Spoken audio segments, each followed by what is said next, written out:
Hello and good morning. Welcome to SSUC. We are spiritual seekers, united in community, all of us together.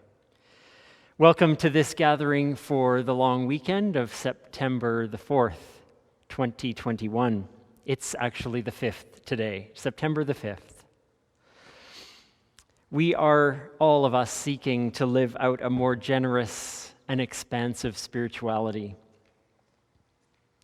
You're joining us because it's not so much about what we believe as about seeking the wisdom that helps us to live more fully, to embrace beauty, to love deeply. So we affirm together that what matters most is who we are, how we treat each other, how we work to make ourselves, our communities, our planet a better, more livable place.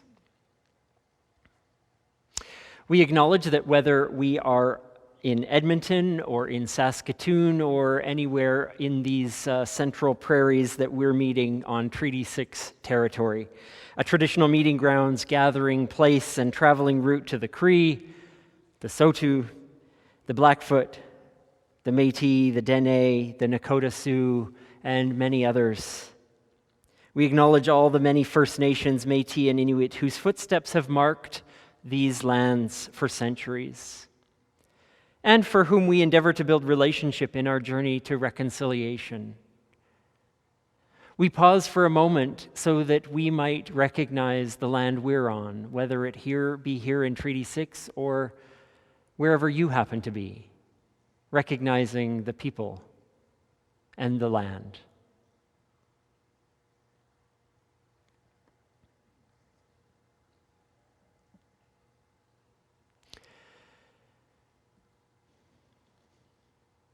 And so now we invite each other to light the candles that we've prepared. We've been lighting candles as a way to connect us with the one candle that we light here, with the many candles that we know are in your homes and are finding their way into our connection as community. And so we invite you to light your candles as a sign of this connection we have, all our homes, individuals, couples, families, lighting their candles together across the miles. We light our candles.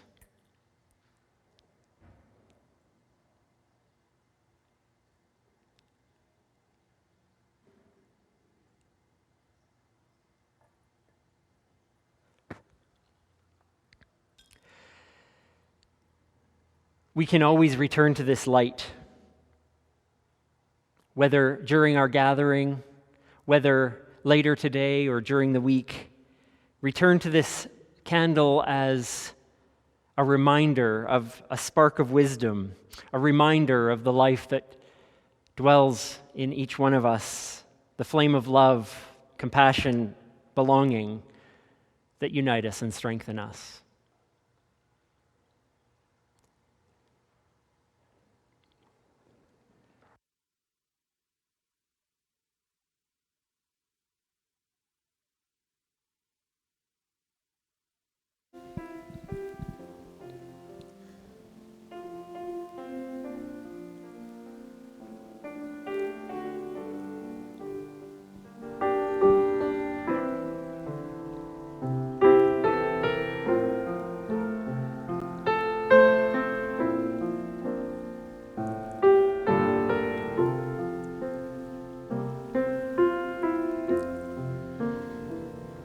To love more truly, this is my goal.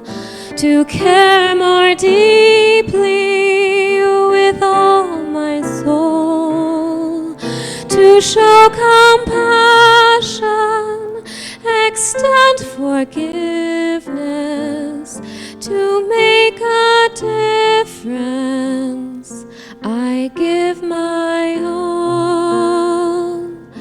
To love more truly, this is my goal.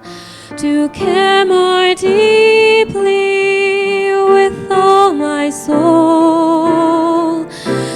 show compassion, extend forgiveness, to make a difference, I give my all.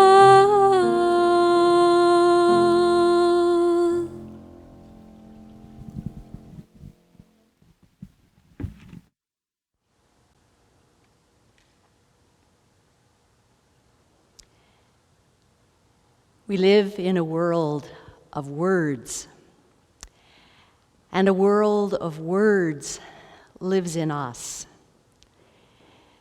And if you're a lover of words, as I am, I think you'll love this book that Chris has found for us to share together this morning that's called Words, and it's by Laura Rosler.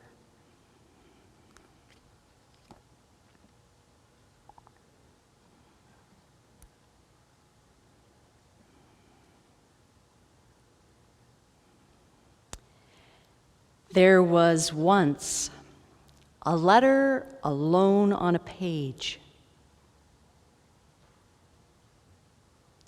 surrounded by a sea of white space. Restless, yet hopeful, it went on its way in search of some kind of meaning. Soon, it found others that resembled its kind, each with a vision and flair of its own.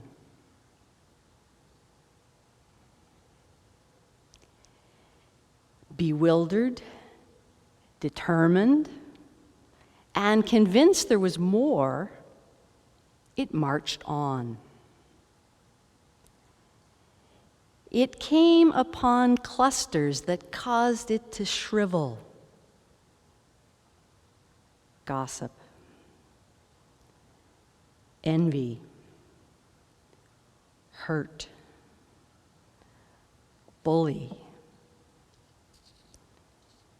Yet others made it smile and recover.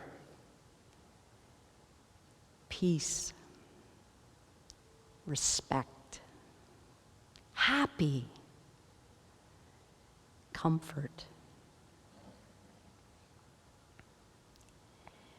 It bounced about from one to another, never quite finding balance.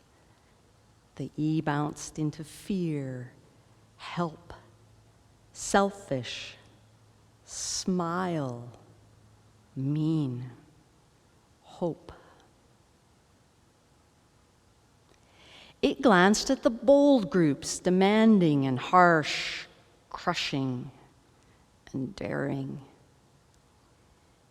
It turned to the light ones, inviting and mild, like inspiring, giving, sharing. It considered its options: to build or destroy, and decided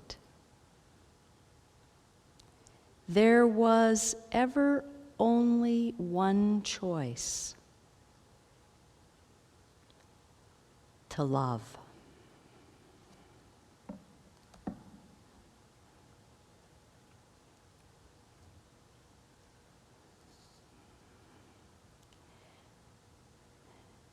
With our words, we build a world.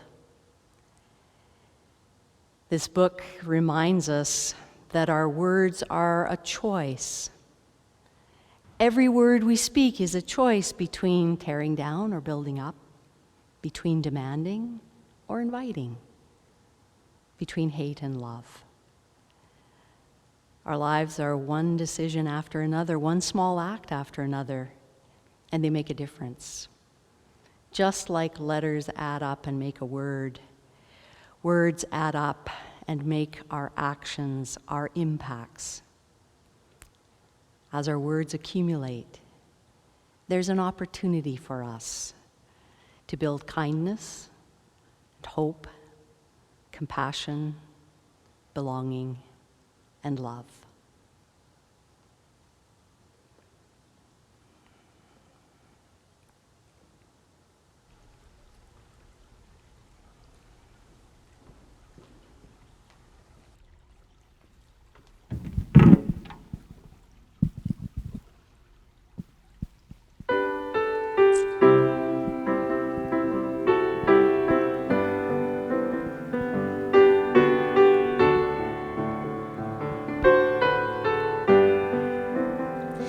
What can I do? What can I bring? What can I say? What can I sing? I'll sing with joy. I'll say a prayer. I'll bring my love. I'll do my share. What can I do? What can I bring? What can I say? What can I sing? I'll sing with joy. I'll say a prayer. I'll bring my love. I'll do my share.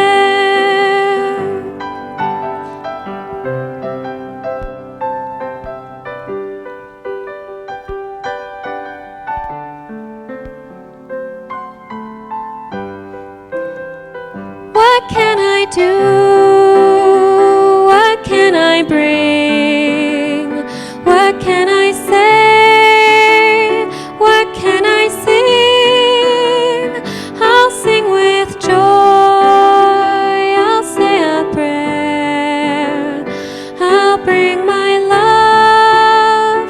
I'll do my share.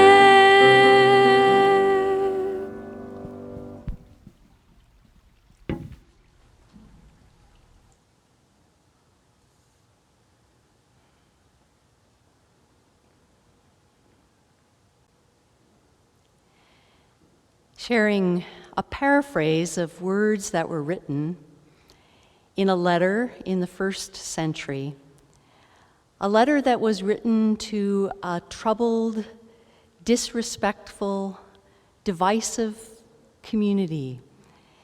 They were part of an early Jewish Christian community in the ancient Greek city of Corinth. And this wisdom was offered to them as a way to live life in community. These are words paraphrased from 1 Corinthians chapter 12. Your body has many parts, limbs, organs, cells.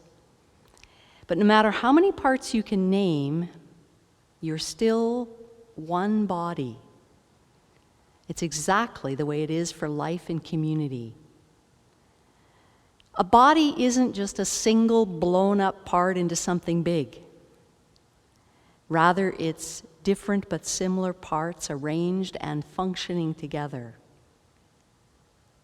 If foot said, "I'm not elegant like hand embellished with rings. I guess I don't belong to this body," would that make it so? If ear said, "I'm not beautiful like eye, sheer and expressive. I don't deserve a place on the head," would you want to remove it from the body? If the body was all eye, how could you hear? If all ear, how could you smell? As it is, we are significant because we are each a part of the body and right where we should be. No matter how great or small you are, you're significant because of what you're part of. An enormous eye or a gigantic hand wouldn't be a body. What we have is a body with many parts, each its own size and proper place. No part more important on its own.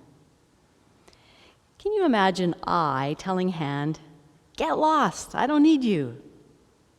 Or hand telling foot, "You're fired. Your job has been phased out"?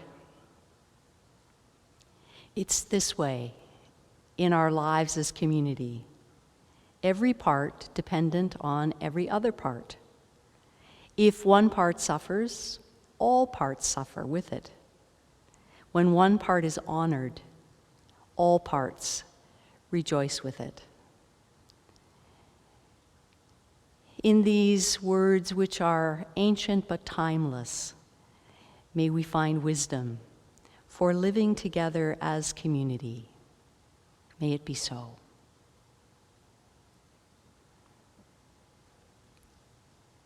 We're not alone. We are not alone. We are not alone. Love enfolds us. We are not alone. We are not alone. We are not alone. Love enfolds us. We are not alone. We are never alone. Not alone. Love enfolds us. We are not alone. We are not alone. We are not alone. Love enfolds us. We are not alone. We are never alone. We are not alone. We are never alone. Love enfolds us. Love enfolds us forever and ever. We are never alone. Not alone. We are not alone. We are not alone. Love enfolds us. We are not alone. We are not alone. We are not alone. Love enfolds us. We are not alone. We are make us strong. Lord, love enfolds us. We are not alone. We are not alone. We are not alone. Love enfolds us. We are not alone. We are never alone. We are not alone. We are never alone. Love enfolds us. Love enfolds us forever and ever. We are never alone. We are not alone. We are not alone. Love enfolds us. We are not alone. We are not alone. We are not alone. Love enfolds us. We are not alone. Love enfolds us now.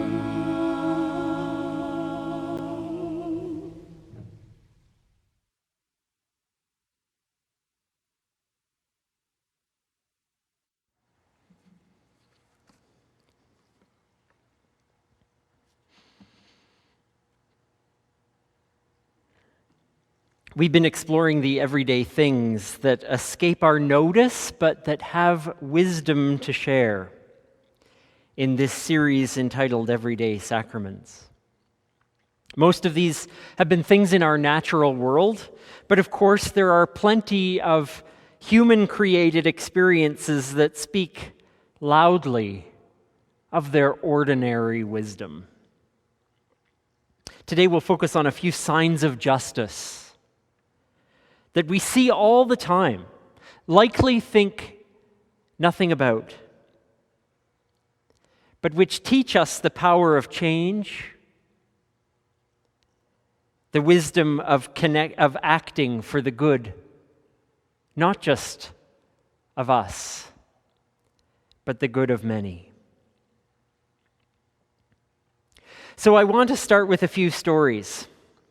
We'll start in the 1960s with Ed Roberts, graduate student at University of California, Berkeley.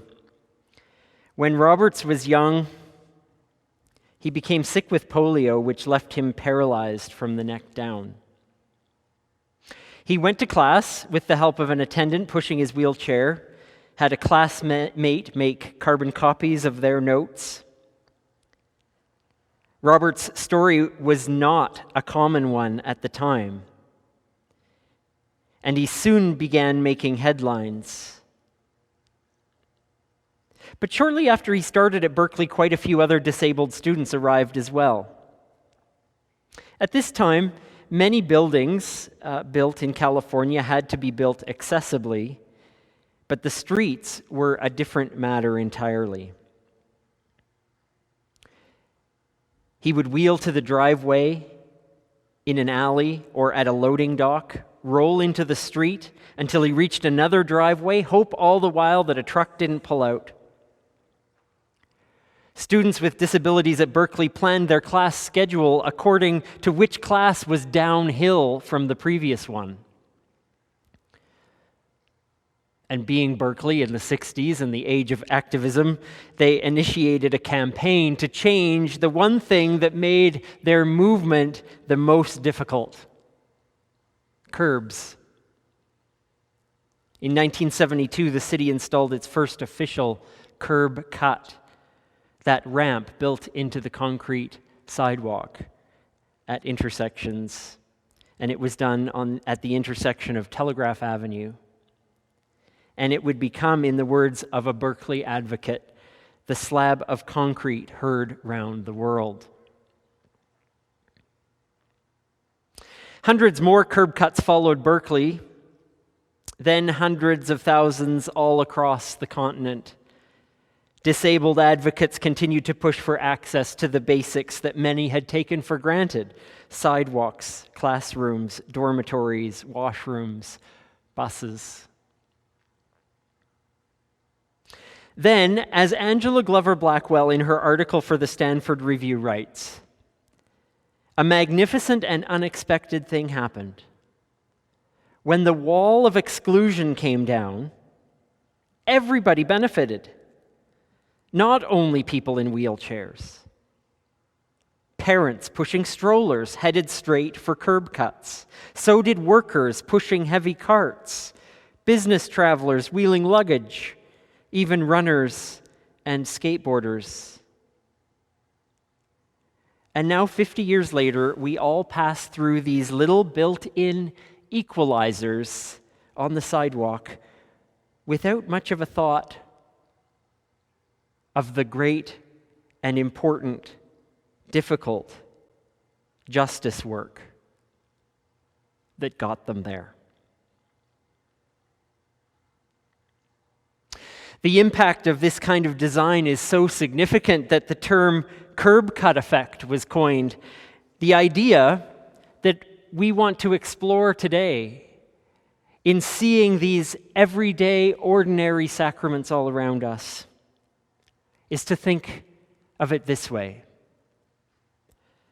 To make things better for one, or for a few, ultimately makes things better for everyone.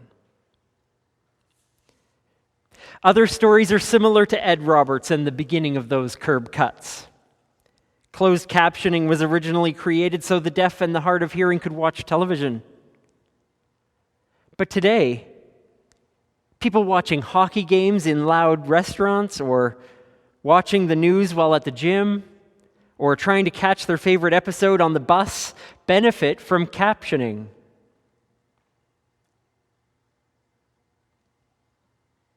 Or what if you wanted to set out to create a vegetable peeler that was easy and comfortable to use for someone with arthritis?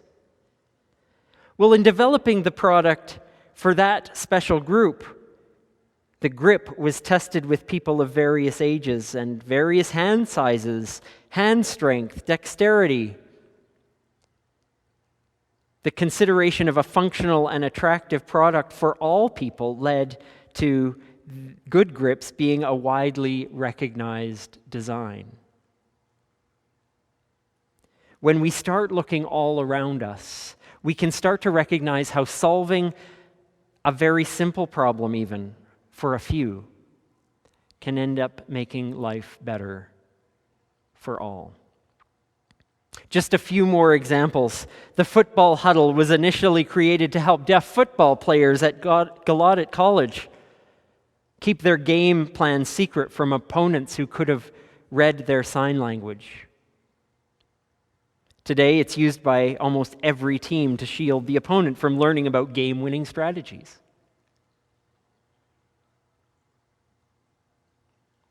Have you ever listened to an audiobook?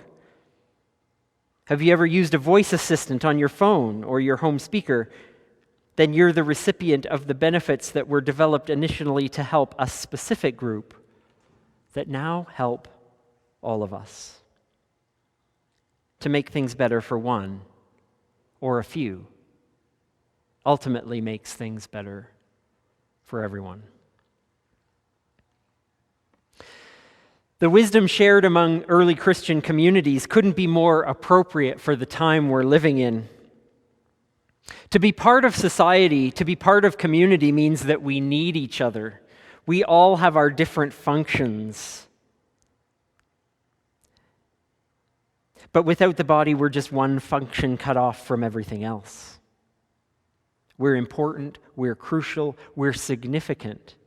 And some of that is because you are you and I am me.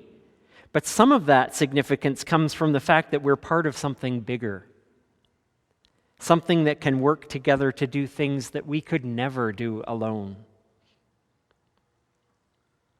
We've spent the better part of 2020 and 2021 finding a way to be apart but stay together. How to function on our own and yet stay connected. For some, this has just worked absolutely fine. For others, it's been a struggle that's taken its toll on mental health, on working conditions, on finances, on health. And as a result, some would argue that we've learned new skills and new ways to feel connected through the web of technology and amazing new innovations. And as a result, others would argue that these privileges are for those who can afford them, those who can connect digitally. Some would say our isolation has made us reach out and connect. Others would say our isolation has made us as a whole more selfish, looking out more for our own well-being than anyone else's, because in part we're shut off, closed away, separated from those in the biggest need.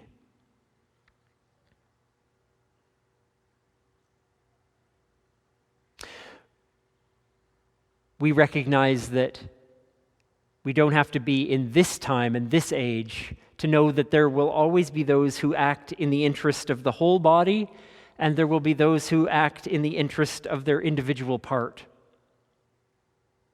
And between the two often develops not only a physical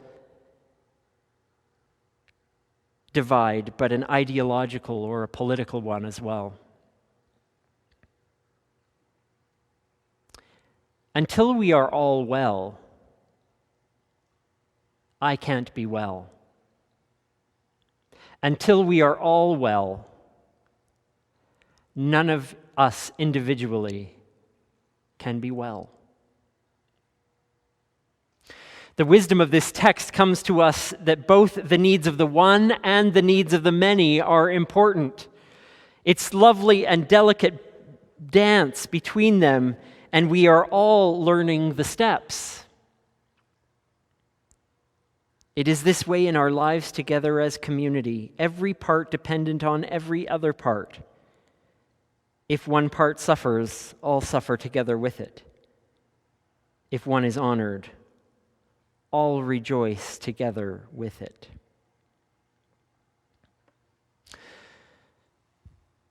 So, as with everything, the question really is, how do we turn this wisdom into something we can do? And here is where I find the words of poet and writer Susie Kassem so helpful. This is from her work, Rise Up and Salute the Sun. To really change the world, we have to help people change the way they see things. Global betterment is a mental process, not one that requires huge sums of money or a high level of authority. Change has to be psychological.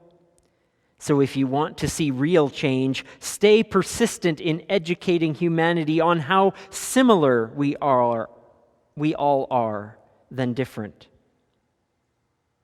Don't only strive to be the change you want to see in the world, but also help all those around you see the world through commonalities of the heart, so that they would want to change with you.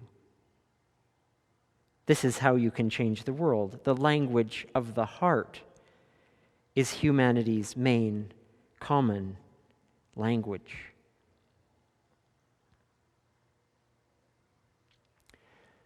We can embrace our own power as people who function together as one body.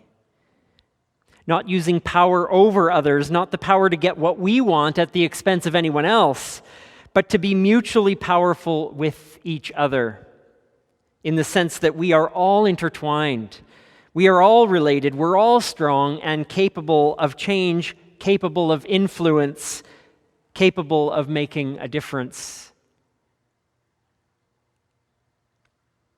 One small difference in one person's life. If we are speaking the heart language of our common needs, our common desires for the world's children, our common yearnings, the notion that we all are not individually well until we are all well.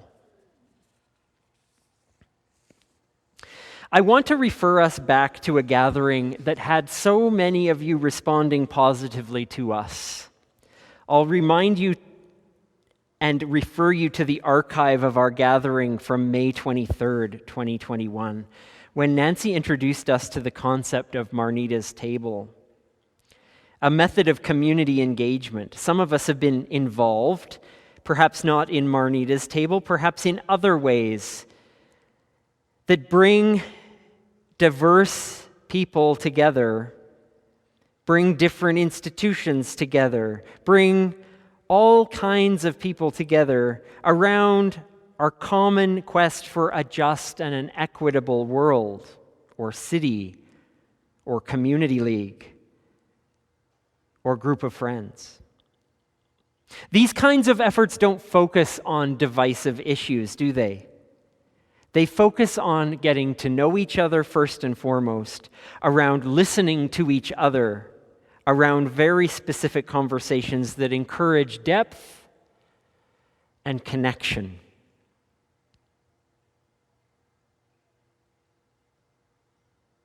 Even now, in September 2021, hold this in your minds as you speak to people.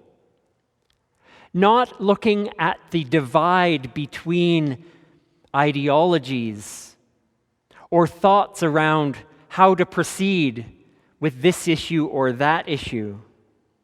Hold this idea in your hearts as you imagine with us how we rethink our church events as we rebuild community in the months and years to come. Hold these ways of being the body rather than the individual parts alone, as you think of those that hold different views than you. As we're tempted to think to ourselves how ignorant or how selfish or how uncaring those folks are. Hold this idea in your heart that despite differences throughout human history, We have never been able to be all well until we are each individually well, and the inverse is true. You and I cannot be individually well until we are all well. To make things better for one or for a few ultimately makes things better for everyone. So we say a little thank you today to the curb cuts on the sidewalk, to the captions on the TV screen, to the crosswalk countdowns, to the everyday things that remind us that signs of justice are everywhere, even if we're using a whisk or a can opener. They are there as inspiration for us to continue the good work of making the life of even one other a little bit easier, a little bit brighter. With a gesture, with an idea, with an important decision about our words. May it be so for us in so many ways.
We share in some words written in 2009 by Greta Vosper, words that speak to our intentions in our living and in our place in the world.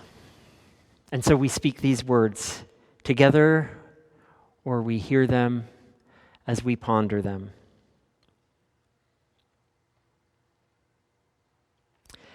If the world were an easy place to live in, how happily ever after we all would be. But it is not. There is poverty. There is illness. There is tragedy. There is death. We live amongst these things, and yet we aim to be people of hope. Within our hearts and minds lie the possibilities of a better world. Poverty awaits a creative challenger. Illness awaits a brilliant mind. Tragedy awaits a loving word. Death awaits life's celebration song. May we each find the gift that is ours to give, alongside the courage and strength we need to follow through on our commitments. As light into light we pray. Amen.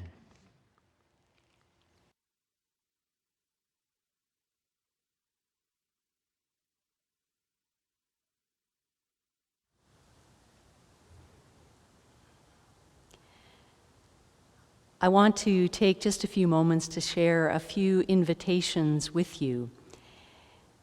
Several months ago, our board felt the need and the expressed hope that there might be an opportunity for some to gather in person for our spiritual gatherings. And so a decision was made to work towards the reopening in small numbers and in safe ways in these September Sundays. We've now arrived at the month of September, and as we begin to prepare for the upcoming 3 Sundays, I want to say first of all to all of you, we will be here just as we have been week by week for these many months. We will be here online as always. Some of you who have been feeling particularly isolated or are feeling safe to gather in small groups, some of you who are healthy and hopefully fully vaccinated and feel safe to gather together, there will be an opportunity for a small community to join with us here in person in the room on our Sunday gatherings beginning next week. If you feel safest and most comfortable online, there's no reason to do anything differently. For those who register to attend one of our upcoming 3 remaining September Sundays, we just want you to know what we will be doing with one another to keep each other safe as we gather. Everyone who attends will be asked to bring and wear their mask at all times. The chairs in this space will be distanced. If you come with your cohort or family, you can cluster your chairs together. We invite you to consider the safest way and the most respectful way to honor the different levels of safety that each person has. And so we invite you perhaps to consider greeting one another with elbow bumps, or placing your hand over your heart, or placing your hands together as a safe way to greet one another and to honor the different safety levels that each of us have. In these times of rising infection rates and variants, we want to do our utmost to keep one another safe. If you want to join us on September 12th or 19th or 26th, you can contact the office to register and reserve your spot, or you can do so online. There's an opportunity to gather outdoors on Wednesday evening here on the SSUC lawn for another of our summer concerts, Wednesday at 6, Braden Gates, and you can check out his website to know a little bit about the music that he'll be offering. Everyone's welcome. Bring a blanket, some layers of clothing, your lawn chair, and come to enjoy a wonderful hour of music on our lawn.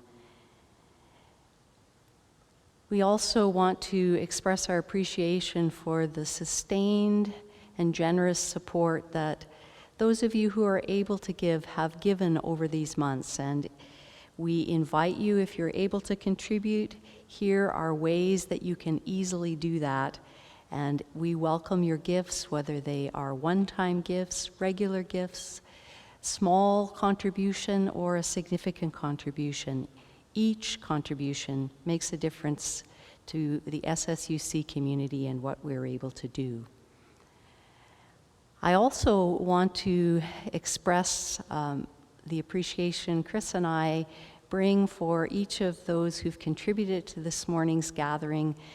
To Carolyn and Micah for music, we are grateful. Thank you for making the piano sing, and thank you, Carolyn, for offering leadership with your voice.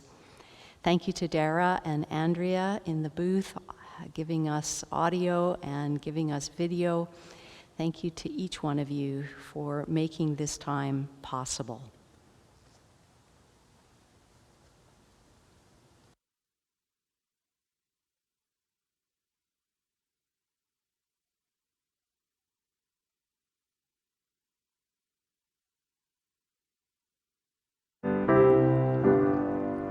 One more step along the world I go.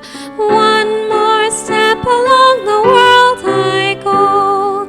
From the old things to the new, I'll keep traveling in spirit true. And it's from the old I travel to the new. I'll keep traveling in spirit true. Round the corner of the world I turn. More and more about the world I learn. All the new things that I see, I'll be sharing with this family. And it's from the old I travel to the new. I'll keep traveling in spirit true. I'll need courage when the world is rough. I'll need loving when the world is tough. Leap and sing in all I do. I'll keep traveling in spirit true. And it's from the old I travel to the new. I'll keep traveling in spirit true. When it's easier to walk on by, I need nerve and looking eye to eye. Move to stand to help and care. I'll be seeking to do my share. And it's from the old I travel to the new. I'll keep traveling in spirit true.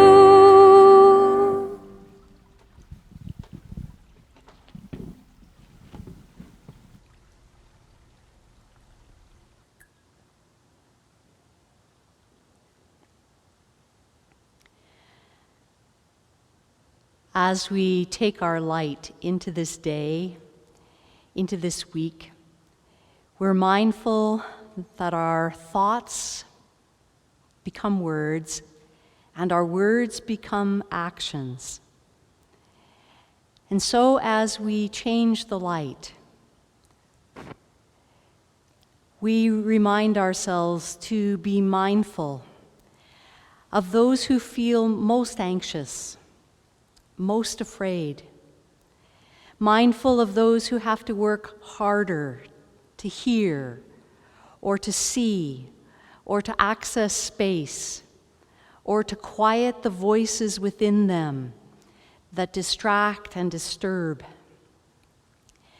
We go knowing that we will make the world better if we make this day better for someone. All the big stuff of occupations and oppressions, they're big things. But it's the little things that change the world by making it better today for someone.